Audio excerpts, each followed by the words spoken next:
Cenillosa, como cualquier ciudad, también tiene su historia y en esta oportunidad te la cuentan los propios protagonistas.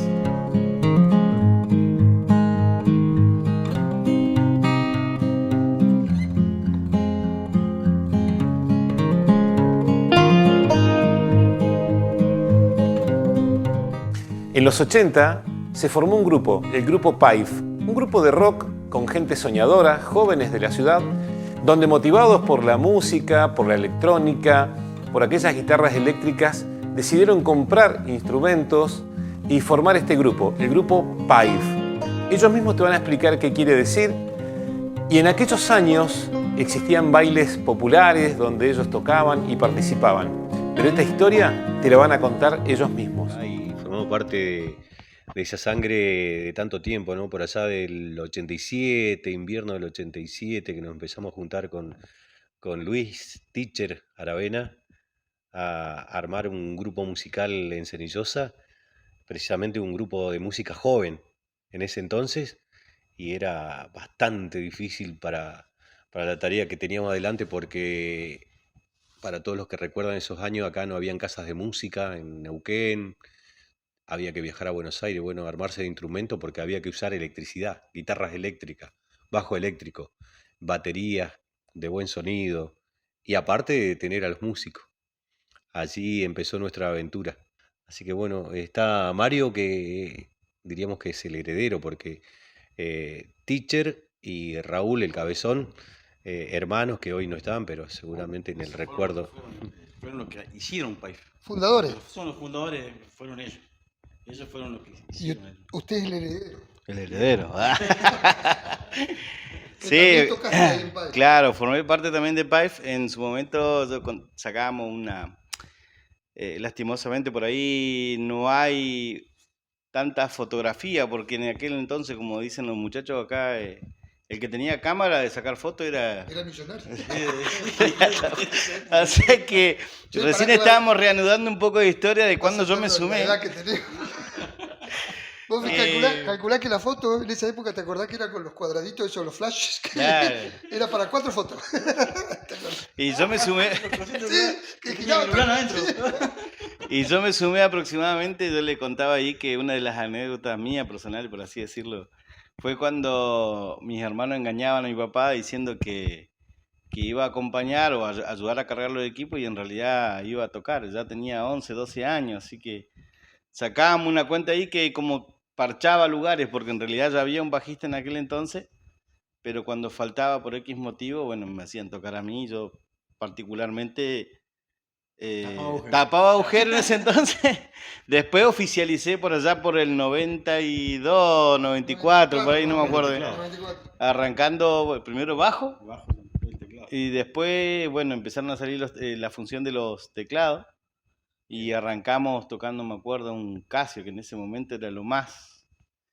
Y era lo más aventurero, era tocar, qué sé yo, la música de Sebastián, se ha tomado todo el vino, era que fue lo primero que aprendí a tocar, me acuerdo. Adrián y los dados negros. Y Adrián Lodonero, pero bueno, me sumé en ese tiempo más aproximadamente, si bien, bueno, de verdad, los fundadores por ahí los tienen en recuerdo ellos, que fueron mis hermanos, pero y uno queda como heredero, ¿no? De la historia. Bueno, Paif significa pasión, acción y fuerza. Estaba programado a hacer rock propio, un rock callejero, que lo hicimos, estuvimos en un concurso en Zapala, clasificamos para estar en la fiesta del estudiante que se hacía en Plotier, estuvimos en Neuquén, en la peatonal, cuando empezaron los artesanos allí también, un espacio, en la primera FM de Neuquén, que fue Monarca, participamos, y bueno, tenemos lindos recuerdos porque empezamos a hacer música de aquel entonces, y ahí empezaron a contratarlos, la gente lo empezó a contratar para hacer bailes. Cosa que yo por ahí no me pegaba mucho porque me gustaba no me gustaba en realidad no me gustaba la pachanga. Claro, y entonces yo porque siempre fui compositor, componíamos con Teacher letras de temas y para competir. Pero ya después nos van a pagar tanto para ir a no sé qué lado.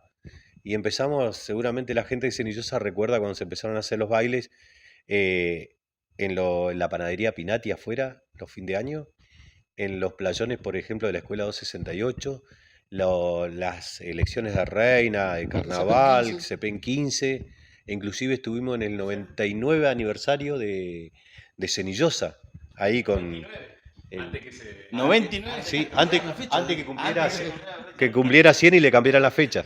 ¿Sí? En el tiempo, ¿viste? Sí. Estaban los 99 años de la- Pero ahora Nos vamos. robaron un año. Contá que era un baile, porque por ahí los que van a ver esto no saben lo que era un cassette, que era un baile familiar en esa época. ¿Qué recuerdo te trae? A ver, la primera imagen de un baile familiar. Baile familiar, eran las mesas, empanadas, porque siempre se vendían empanadas. Era infaltable eso y bueno. ¿Y por qué era familiar? Porque iba la familia completa. Exacto. Y venían los chicos Entonces- correr, las luces prendidas, no habían juego de luces, no existían casi. las No, luces. no. Al tiempo se armaron con las cosas de Con los los de tachos. Las tachas de aceite. Y uno con una teclita ahí que estaba toda la noche prendiendo y apagando. Hugo Ortiz, que estaba aquí, la mayoría. En el inicio de la banda fue Teacher, guitarra, yo en guitarra, Paxi, que el sobrenombre me lo puso Teacher porque era el que cantaba y dice, no, un cantante no se puede llamar Juan, dice. Y él me puso Paxi y hoy todo el mundo me conoce por Paxi, en todos lados. Vos decís Juan y no, che, ¿quién? Y claro, y estaba en la batería estaba Carlos Fabián González, el Gonzo, que fue el primer baterista él, y después apareció Nelson Sanuesa, que él fue también integrante de la banda. Estuvo Ariel ahí, que estuvo en batería, en bajo, ¿sí? Y Raúl, bueno, que hacía voces, Teclado. siempre se metía de ahí en las primeras alineaciones, ya después tomó parte más importante, ¿no? Cuando yo entré ya entró Jorge Barriga, el pájaro, el pato, que venía de Neuquén de una banda que se había desarmado.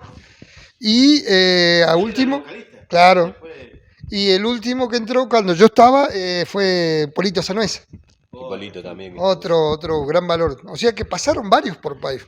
Y Paif era una institución ya. Por ahí a algunos les gustaba, a otros no, pero hoy por hoy hay mucha gente que te cruza y dice, uy, era el de Paif que tenía el pelo, que en esa época yo tenía rulos, era hermosa. Es decir, que todos nosotros teníamos pelo largo. Me tocó la colimba y no le podía decir que no, así que me tuve que pelar y me tuve que ir. Así Ganas que- tenía. Bueno, ahí ya quedaron ellos, no sé si me acuerdo, quedaste vos, Paxi, el Raúl, y ahí no sé que con quién fueron que se arreglaron como para seguir tocando, porque yo me acuerdo que vine una fecha que era para el aniversario, Sí. que estaban tocando ustedes y yo, bueno, pues yo era del grupo, de ahí me metí en medio, no toqué porque no. ¿El Nelson habrá sido? No, Sí, estaba Nelson. Nelson me parece que estaba así. Estaba Nelson, sí, y también trajimos a Jorge Barriga un tiempo, que se venía para poder establecerse también junto a nosotros, porque nos faltaba Ariel y había que mover todo.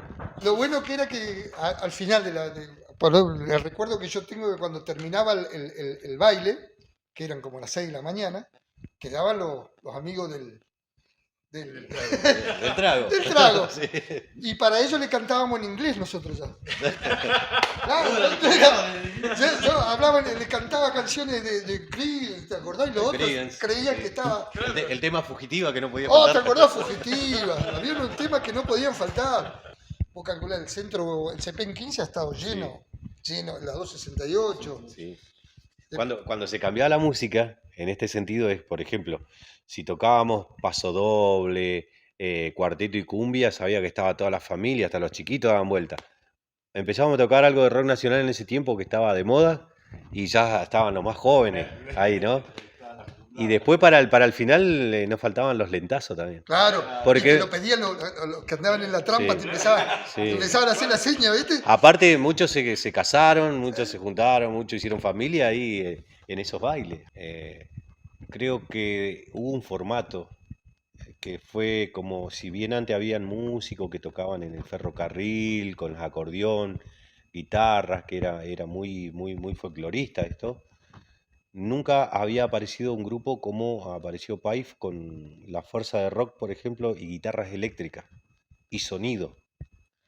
Ahí fue donde mucha gente nos dio mucho apoyo en el sentido de que nosotros a veces ensayábamos al aire libre y era como que estábamos haciendo un recital. Y lo que queremos destacar es que, a ver, yo por ejemplo, cuando juntamos la plata para conseguir esos equipos, tuvimos que ir a Buenos Aires con la platita empecé a trabajar a los 18, yo a los 17 ya estábamos con Teacher encaminados para hacer PAIF. Era el objetivo y no nos sacaban de la cabeza. Cuando yo a los 18 empecé a trabajar, ya Teacher estaba trabajando. Juntamos las plata, todos pusimos, todos los que estábamos ahí, y compramos los equipos en Buenos Aires. Viajamos hasta allá, la mitad, pagamos el tren y la mitad nos fuimos de polizón, es decir, escondido en el tren. Porque teníamos que volver a la vuelta con un flete y se pagaba por el peso de los equipamientos que traíamos, teníamos que traer equipo. Llegamos, nos bajamos en Neuquén y de ahí como loco para venir a Cenillosa. Se armó, me acuerdo, en la casa de papá ahí en el patio. Y se armó ahí todo. Cuando sonó, se llenó, como claro, era novedad, era un recital en vivo. Y era sonido, micrófono, era lo último de lo último. Y sí, tu papá nos echaba porque nos Claro. queríamos quedar al lado de los equipos, no los queríamos ir porque estábamos... Y después nos quería, pero como hijo. Realmente, Sí, eso igual que su esposa y tu mamá, que nos hacían pan casero. Y bueno, yo en ese momento me la pasaba con Teacher ahí en la casa, no nos separábamos nunca, así que me tenían que dar comida. Que fue PAIF para mí, por ejemplo, fue el puntapié inicial. Hoy yo todavía sigo tocando, todos seguimos tocando. Pero fue el puntapié inicial que decís, rompés el miedo escénico, sabes, ahí te diste cuenta si te gustó o no te gustó esa vida, porque, a ver, la vida del músico es linda para el que la ve de afuera. Pero el que está adentro sabe que tenés que ensayar, que tenés que perder un montón de cosas. Por ejemplo, se van los pibes a jugar y vos tenés que, no, yo tengo que ensayar porque, pero mi amigo está jugando al fútbol. Pero andá a ensayar, estudiar, practicar. No es fácil, es divina. Pero Acá mis compañeros y amigos se recuerdan de que alquilábamos de un colectivo o dos colectivos para llevar los instrumentos más la gente que nos quería. O sea, dos colectivos. O sea, vos te das cuenta que hoy no hay una banda, o sea, con mucho respeto, no es que uno no quiera ser malo, pero me refiero a que hoy mover un colectivo con gente para que te siga, cuesta hoy. sí. No, aparte que en antes esa nos época pagaban también. bien. O sea, Y la otra, vivíamos, vivíamos de la música. teníamos, bueno, o sea, se pagaban, nos pagaban bien, porque donde íbamos nos pagaban. Nos alcanzaba para pagar los colectivos, la comida, El sonido. el sonido y la estadía, y nos sobraba plata para llevar a la casa. Claro. Y comíamos asado, chivo, No, eso cordero. cuando empezamos con Paxi y Luis, el sueño nuestro era estar arriba de un escenario, era el ver a la gente divertirse y nosotros arriba tocando y riéndonos, o sea, disfrutando de que la gente disfrute. Era el sueño que teníamos nosotros y eso fue algo que me quedó y que todavía lo hacemos, todavía estamos con ellos y seguimos disfrutando de eso, porque la verdad que la música es vida. Pai como que me acobijó, ¿no? Más allá que mis hermanos estaban ahí presentes, pero en realidad ellos eran más grandes que yo y siempre me cuidaban, ¿no? Y era el bebé, digamos, de la banda, el nene de la banda. Pero fue el inicio de una etapa que aún no termina, porque seguimos tocando, si bien en diferentes géneros, pero nos seguimos cruzando. Y cada vez que nos recordamos con tiempos como los de ahora, viene el tiempo de Pai. Vos decís Pai, y como dijo José, algunos gustaban, otros no, pero la demostración en aquel entonces de llenar dos colectivos, irse, y yo con ese entonces era pibe, y yo me compré mis instrumentos. Pai me dio para que yo comprara mis instrumentos, me pudiera comprar mi primer buzo Adidas. Y mirá, el nombre artístico me lo dio Teacher y bueno, él se puso el maestro, Teacher. Porque nos peleábamos el liderazgo en ese momento, pero bueno, sí, Todos habían puesto Sí. un sobrenombre, para mí me decían Layer. el Layer, sí. Sí, Claro, Layer me habían puesto a mí. Sí. Claro, todos tenían que tener sobrenombre. No, a mí tampoco, lo que pasa es que nosotros entramos después. Y después, a ver, el concepto es familia, porque hubo un proceso de lo artístico, de lo cultural, el proceso de músico al proceso de familia y amistad, que es lo que hay hoy. Nosotros somos amigos y los que están, Nelson, son amigos. el Patito Soto, Jorge, Pato Jorge. Soto. Es decir, estamos todos ahí. Si un día nos reunimos porque tenemos amistad. Eso nos dejó. Y la gente que nos conoce son nuestros amigos también. Y por supuesto, siempre representamos a Cenillosa. Y eso es importante, porque en todos lugares a donde estábamos sabían que Paif era de Cenillosa, entonces vienen los chicos de Cenillosa y eso era genial. de trayectoria esa misma?